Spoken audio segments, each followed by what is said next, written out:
Hi y'all, it's me. So yesterday's video was a little bit different for Miss Pickle, and I know for some people it really struck a nerve. Obviously when I'm talking about Satan, what I'm really talking about is religion.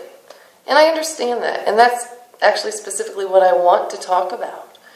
But I thought I would approach this conversation about religion from a little bit of a different angle.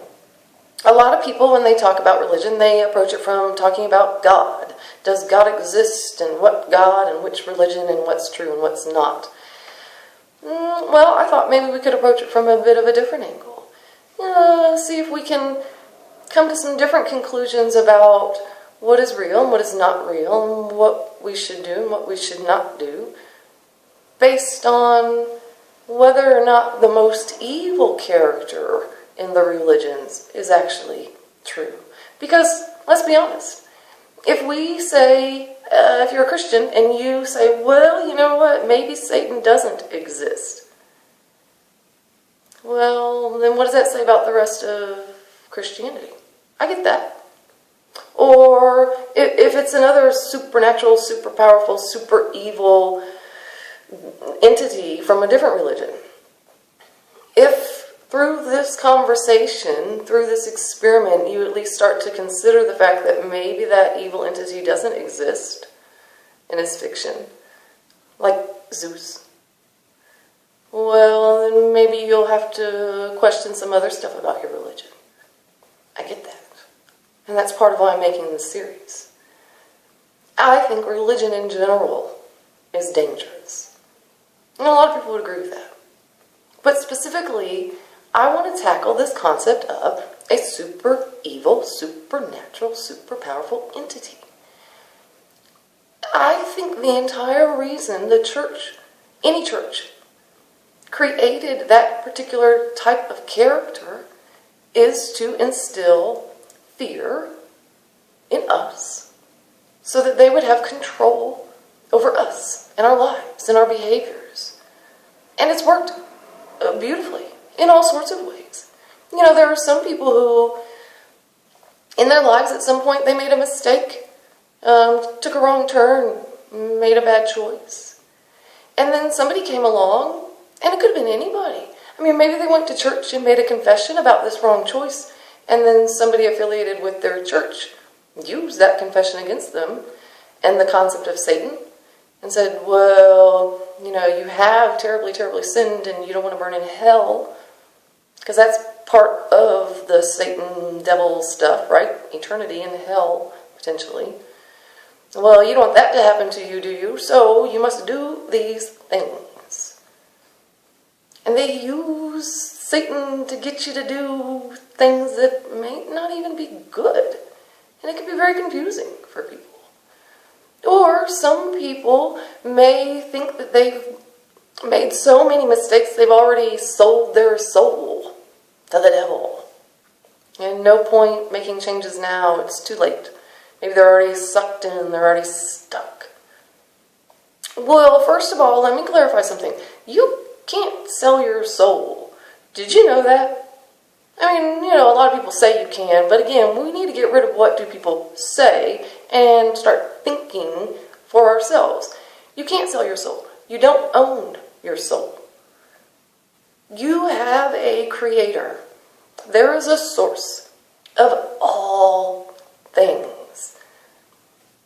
And in that creator's story isn't really in your Bible or your Torah or your Quran or any other religious books. Maybe parts and pieces of it, but I don't think the religions, I don't think they've done a very good job of representing who our Creator really is.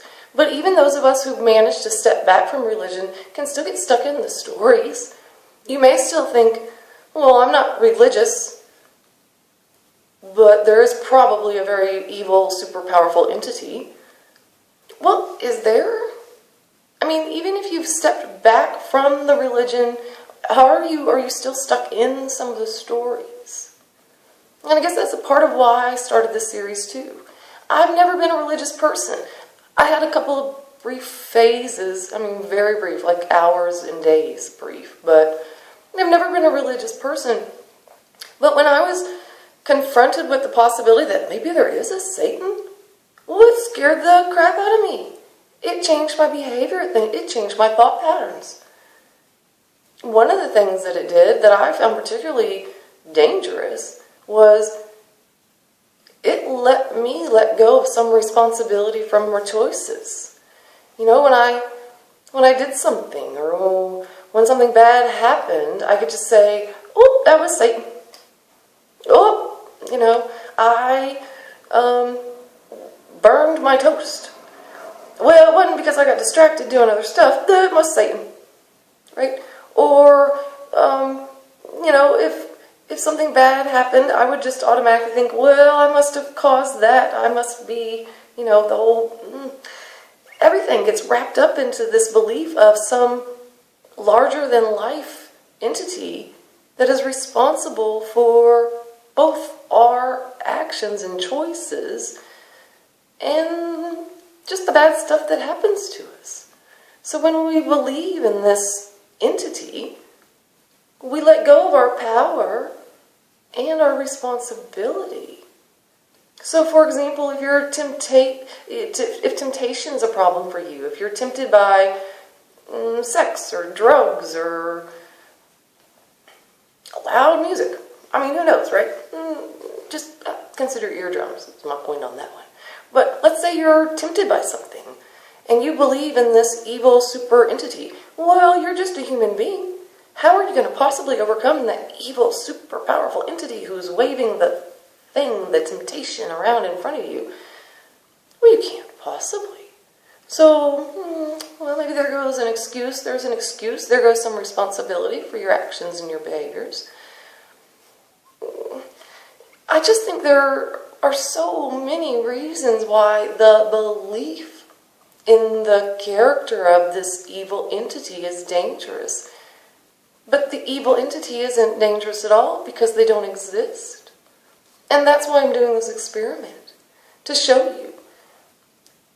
Obviously, I mean, don't you think, just think logically for just a second. If this evil entity is as awful and cruel and everything as they say, well, you don't think they'd want to be humiliated by little Miss Pickle in Pueblo, do you?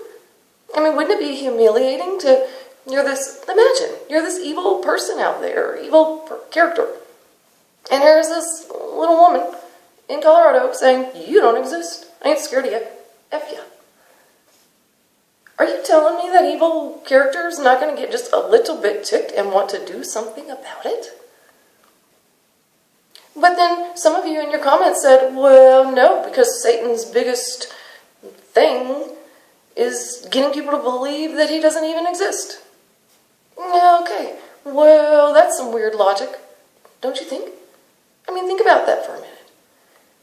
Satan's greatest gift is getting people to believe he doesn't exist. Why? What would... that doesn't make any sense at all. It is the belief in Satan that gives Satan power. And Satan isn't the one that decides who goes to hell and who goes to heaven. If Satan exists, if a devil exists, they need your belief in them. So that's just a cliche to get people to not think. And that's what I'm asking people to do. I'm just asking you to think. And maybe think about your religion from a different perspective. Perhaps human beings don't need a religion that makes them out to be awful sinners who may potentially burn in hell forever and ever and ever. Maybe we don't need any of that stuff at all. So, I'm doing this experiment because I think if your Satan really exists, then he would do something to prove that in this context. You may find all sorts of reasons to argue that point, and that's fine. But I'll be back tomorrow, and we can keep talking about it. Love you guys. Bye.